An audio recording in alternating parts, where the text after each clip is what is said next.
আচ্ছা, বর্ধমান বিশ্ববিদ্যালয়ের BA political science. আজকে আমাদের কি হচ্ছে, পলিটিক্যাল থিওরিরই তৃতীয় অধ্যায়। কোন অধ্যায়? তৃতীয় অধ্যায়। তৃতীয় অধ্যায়ের নাম কি? সোভারেনিটি, সার্বভৌমিকতা। সার্বভৌমিকতার এর আগে আমরা কি তত্ত্ব পড়েছি? সার্বভৌমিকতার তিনটে তত্ত্ব আছে। কি তত্ত্ব? সার্বভৌমিকতার তিনটে তত্ত্ব কি কি? সার্বভৌমিকতার একত্ববাদী তত্ত্ব, মনেস্টিক থিওরি, বহুত্ববাদী তত্ত্ব, প্লুরালিস্টিক থিওরি, আর জনগণের সার্বভৌমিকতা, পপুলার সোভারেনিটি। এই তিনটে তত্ত্ব আগে দেওয়া আছে, ক্লিয়ার করে ভিডিওগুলো দেখে নাও। আগে সম্পূর্ণ স্মার্ট নোটস আমি দিয়ে দিয়েছি। এইবারে এই চ্যাপ্টার থেকে যে শর্ট কোশ্চেন, এই চ্যাপ্টার থেকে যে বিগত 10 বছরের যে 2 মার্কসের কোশ্চেনগুলো আছে ইম্পর্টেন্ট, সেগুলো নিয়ে আজকে আলোচনা হবে। দেখো, প্রথম কোশ্চেন কি? একত্ববাদী সার্বভৌমিকতার ধারণা 2019 এসছে। একত্ববাদী তত্ত্ব অনুযায়ী সার্বভৌমিকতা হলো কি? রাষ্ট্রের চরম, অবাধ, অসীম এবং অবিভাজ্য ক্ষমতা। এই তত্ত্বে রাষ্ট্রকে সমাজের একমাত্র চূড়ান্ত ক্ষমতার অধিকার হিসেবে বিবেচনা করা হয়। রাষ্ট্রের সকল ব্যক্তি, এটা এখানটা কাটা যাবে, রাষ্ট্রের সকল ব্যক্তি ও প্রতিষ্ঠান রাষ্ট্রের এই নিরঙ্কুশ ক্ষমতার অধীনস্থ থাকতে বাধ্য। এইটা লিখলেই 2 নম্বর পাবে। তাই একত্ববাদী তত্ত্ব আমরা কি জানতাম? সার্বভৌমিকতার একত্ববাদী তত্ত্ব মানে সার্বভৌমিকতা কি? Sovereignty is supreme power of the state over citizens and subjects understand by law. Sovereignty, সার্বভৌমিকতা হলো রাষ্ট্রের চরম এবং চূড়ান্ত ক্ষমতা। রাষ্ট্রের কি? প্রজা এবং নাগরিকদের ওপর প্রযুক্ত, যে আইনের দ্বারাও অনিয়ন্ত্রিত। এটাকে কি বলা হয়? সার্বভৌমিকতা। সার্বভৌমিকতা এমন একটা ক্ষমতা রাষ্ট্রের, যেটা বাহ্যিক দিক থেকেও কেউ আক্রমণ করতে পারবে না, নিয়ন্ত্রণ করতে পারবে না রাষ্ট্রকে, আর অভ্যন্তরীণ দিক থেকেও রাষ্ট্রকে কেউ কী করতে পারবে না, কথা বলতে, রাষ্ট্রের বিরুদ্ধে কথা বলতে পারবে না। এবার সার্বভৌমিকতা একত্ববাদী তাত্ত্বিকরা কী বলছে? সার্বভৌম ক্ষমতা কে ব্যবহার করে? শুধুমাত্র রাষ্ট্র। কে ব্যবহার করে? শুধুই রাষ্ট্র। এটা হচ্ছে একত্ববাদী তত্ত্ব। বহুত্ববাদীরা কি বলছে?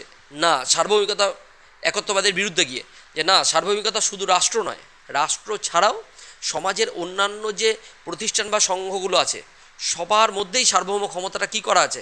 ডিভাইড করা আছে, মানে বিকেন্দ্রীভূত করা আছে। ক্লিয়ার হচ্ছে? এই সিম্পল থিওরি এইটুকু বুঝে নিলে নোটসগুলো এমনি মুখস্থ হয়ে যাবে। তাহলে একত্ববাদীরা কী বলছে? সার্বভৌম ক্ষমতা কে ইউজ করে? রাষ্ট্রই। বহুত্ববাদীরা কী বলছে? না, শুধু রাষ্ট্র নয়, রাষ্ট্র ছাড়া সমাজে আরও যে সংঘ, সামাজিক, অর্থনৈতিক, রাজনৈতিক যে সংঘ বা প্রতিষ্ঠানগুলো আছে, সবাই সার্বভৌম ক্ষমতা ব্যবহার করে। ক্লিয়ার ব্যাপারটা হচ্ছে? তাহলে একত্ববাদের বিরুদ্ধে কি বলছে বহুত্ববাদীরা? তাহলে একত্ববাদী তত্ত্ব পড়বো, বহুত্ববাদী তত্ত্ব পড়েছি। এই হচ্ছে সার্বভৌমিকতার ধারণা। ক্লিয়ার হচ্ছে? তাহলে একত্ববাদীরা কী বলছে? রাষ্ট্রের ক্ষমতা কি? চরম, অবাধ, অসীম, এটা অবিভাজ্য, কাউকে ভাগ করা যাবে না। এটাই একত্ববাদী তত্ত্ব। তাহলে পেরে যাব। এরপরে চলে এসো সার্বভৌমিকতার সম্পর্কে যা বোদা। এটা যা হবে, যা বোদা। যা বোদা কী বলেছে? যা বোদার সংজ্ঞা ফরাসি চিন্তাবিদ যা বোদার মতে সার্বভৌমিকতা হলো নাগরিক ও প্রজাদের ওপর প্রযুক্ত রাষ্ট্রের চরম ক্ষমতা, যা কোনো আইন দ্বারা সীমাবদ্ধ নয়, যা কোনো আইন দ্বারা আনস্ট্যান্ড বাই ল। তিনি সার্বভৌমিকতাকে রাষ্ট্রের একটি চিরস্থায়ী এবং চূড়ান্ত আইনি ক্ষমতা হিসেবে চিহ্নিত করেছেন। দেখো, একদম সহজ হয়ে যাবে। জন অস্টিন, এটা তো মেন সংজ্ঞা।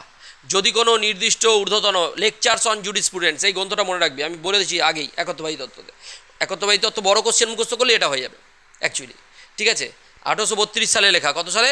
1832 সালে। লেকচারস অন জুরিসপ্রুডেন্স বলছে, যদি কোনো নির্দিষ্ট ঊর্ধ্বতন মানবীয় কর্তৃপক্ষ, যিনি অন্য কোনো কর্তৃপক্ষের প্রতি আনুগত্য প্রকাশ না করেন না, কিন্তু সমাজের অধিকাংশ মানুষ তার প্রতি আনুগত্য প্রকাশে অভ্যস্ত থাকে, তবে সেই নির্দিষ্ট ঊর্ধ্বতন কর্তৃপক্ষ হলেন ওই সমাজের শক্তি, এবং ওই সমাজটি হলো একটি স্বাধীন ও রাজনৈতিক সমাজ। এই একটাও চেঞ্জ করা যাবে না। এই সংজ্ঞাটা আগেই তোমাদের দেওয়া আছে। এই সংজ্ঞাটা লিখলে আসার সম্ভাবনা প্রবল। 2024 এসছে একত্ববাদী সার্বভৌমিকতার প্রধান প্রবক্তাগণ। রাষ্ট্রবিজ্ঞানের সার্বভৌমিকতার একত্ববাদী তত্ত্বের বিকাশে প্রধান ভূমিকা পালন করেছেন কে কে? যা Bodin, John Austin, Thomas Hobbes, Jeremy Bentham. এগুলো হচ্ছে একত্ববাদী তত্ত্বের একদম ভেরি ভেরি ইম্পর্টেন্ট কোয়েশ্চেন।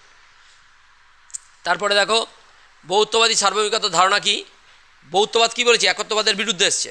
একত্ববাদীরা বলছে রাষ্ট্রই সব ক্ষমতা ব্যবহার করে, কিন্তু বহুত্ববাদীরা কী বলছে? রাষ্ট্র ছাড়াও সমাজে সামাজিক, অর্থনৈতিক, রাজনৈতিক বিভিন্ন প্রতিষ্ঠানগুলো আছে, তারা সার্বভৌম ক্ষমতা ব্যবহার করে। বহুত্ববাদী তত্ত্ব অনুসারে রাষ্ট্র সমাজের একমাত্র চূড়ান্ত ক্ষমতার অধিকারী নয়। কি বলছে? রাষ্ট্র সমাজের একমাত্র ক্ষমতার অধিকারী নয়, বরং এটি অসংখ্য সামাজিক সংঘের মাধ্যমে অন্যতম একটি সংঘ মাত্র। রাষ্ট্র হলো অন্যতম একটি সংঘ মাত্র, আরও সংঘ আছে, রাষ্ট্র একটা অন্যতম। এই তত্ত্বে সার্বভৌমিকতাকে অবিভাজ্য বলে মানা হয় না, এবং রাষ্ট্রের ক্ষমতা অন্যান্য সংঘের মতো বণ্টিত বা বিভক্ত থাকে। ঠিক আছে, এরপরে বহুত্ববাদী সার্বভৌমিকতার প্রবক্তা কে? হ্যারল্ড ল্যাস্কি, তারপর ম্যাকাইভার, মেটল্যান্ড, ফিগিস, বার্কার, কোল, এরা। ঠিক আছে, গিয়ারকে, ক্র্যাবে, ওরাও আছে। আচ্ছা, জনগণের সার্বভৌমিকতার অর্থ ও সারকতা কি? বারবার এসছে জনগণের সার্বভৌমিকতা, 2 নম্বর আর নাহলে 5 নম্বরের কোশ্চেনটা আসে। আমাদের 5 মার্কসের নোটস আগেই হয়ে গেছে। জনগণের সার্বভৌমিকতা ধারণার মূল প্রবক্তা হলো রুশো। মূল প্রবক্তা কে? রুশো। তাহলে জনগণ সার্বভৌম ক্ষমতার, এরা কি বলছে? সার্বভৌম ক্ষমতার উৎস কোথা থেকে? জনগণ। জনগণই সার্বভৌম ক্ষমতার মেন। জনগণ চাইলে সরকারকে রাখবে, জনগণ চাইলে সরকারকে অপসারণ করে দিতে হবে। মানে জনগণই সার্বভৌম ক্ষমতার উৎস। বোঝাতে পারলাম? সেটা আজকে আমরা এবার এই ভোটে দেখতে পেলাম জনগণ কী করতে পারে। ঠিক আছে, আচ্ছা, জনগণের সার্বভৌমিকতার মূল অর্থ হলো রাষ্ট্রের চরম ও চূড়ান্ত ক্ষমতার প্রকৃত উৎস এবং অধিকারী হলো দেশের আপামর জনসাধারণ। গণতান্ত্রিক ব্যবস্থায় জনগণের সম্মতি ও ইচ্ছাই হলো সরকারের ভিত্তি এবং যাবতীয় কর্তৃত্বের বৈধতার একমাত্র উৎস। পারা যাবে? একদম ইজি। জনগণের সার্বভৌমিকতার মূল বৈশিষ্ট্য কি? এই ধারণার প্রধান বৈশিষ্ট্য সর্বজনীন ভোটাধিকারের স্বীকৃতি। সর্বজনীন ভোটাধিকারের স্বীকৃতি, যার মাধ্যমে নাগরিকরা কী করে? সরকার গঠনে অংশ নেয়। এছাড়া জনগণ সরাসরি শাসন না করলেও নির্বাচিত প্রতিনিধিদের মাধ্যমে পরোক্ষভাবে রাষ্ট্রের চূড়ান্ত ক্ষমতা ও শাসন ব্যবস্থা নিয়ন্ত্রণ করে। দেখ, জনগণের সার্বভৌমিকতার তত্ত্বের সীমাবদ্ধতা। এই তত্ত্বের একটি প্রধান সীমাবদ্ধতা হলো জনগণ বলতে বাস্তবে কাদের বোঝায় সেই ধারণাটি অত্যন্ত অস্পষ্ট ও অনির্দিষ্ট। এছাড়াও অসংগঠিত জনমতের পক্ষে আইনগতভাবে শাসন ব্যবস্থার ওপর প্রত্যক্ষ ও কার্যকরী নিয়ন্ত্রণ বজায় রাখা বাস্তবে প্রায় অসম্ভব। অসংগঠিত যদি জনগণ থাকে, শিক্ষিত, অশিক্ষিত, দরিদ্র, এরকম অনেকভাবে বণ্টিত আছে, অসংগঠিত, তাহলে কিন্তু সেই জনগণের সার্বভৌমিকতা বজায় রাখা বিরাট টাফ। ঠিক আছে, তারপরে কি সার্বভৌমিকতা বলতে কি বোঝায়? বাহ্যিক সার্বভৌমিকতা। বাহ্যিক সার্বভৌমিকতা হলো দেশের অভ্যন্তরে কোনো শক্তি বা রাষ্ট্রের বিরুদ্ধে কোনো কথা বলতে পারবে না। না, বাহ্যিক মানে বাইরে থেকে কোনো বহিঃশক্তি, আমেরিকা, চীন, ব্রিটেন, এরা কী করবে? ভারতকে নিয়ন্ত্রণ করতে পারবে না। ভারত যদি সার্বভৌম, কোনো সার্বভৌম দেশকে কোনো বড় রাষ্ট্র নিয়ন্ত্রণ করতে সহজে পারবে না, যে সার্বভৌম রাষ্ট্র। এটা হচ্ছে বাহ্যিক সার্বভৌমিকতা।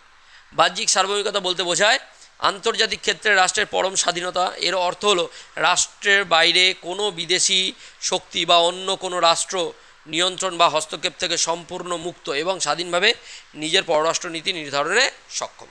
ব্যাস, আর কোশ্চেন নেই। এই কোশ্চেনগুলো পড়লেই তোমাদের মোটামুটি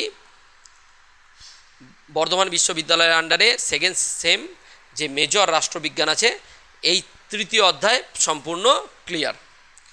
এটাই তোমরা করে আসবে, এটুকু করলেই হবে। এর পরের দিন নেক্সট চ্যাপ্টার আমরা 4th চ্যাপ্টার 4র্থ অধ্যায় স্বাধীনতা, সাম্য, অধিকার, স্বাধীনতা, সাম্য, এই চ্যাপ্টারটা ডিটেলসে বুঝবো। ঠিক আছে।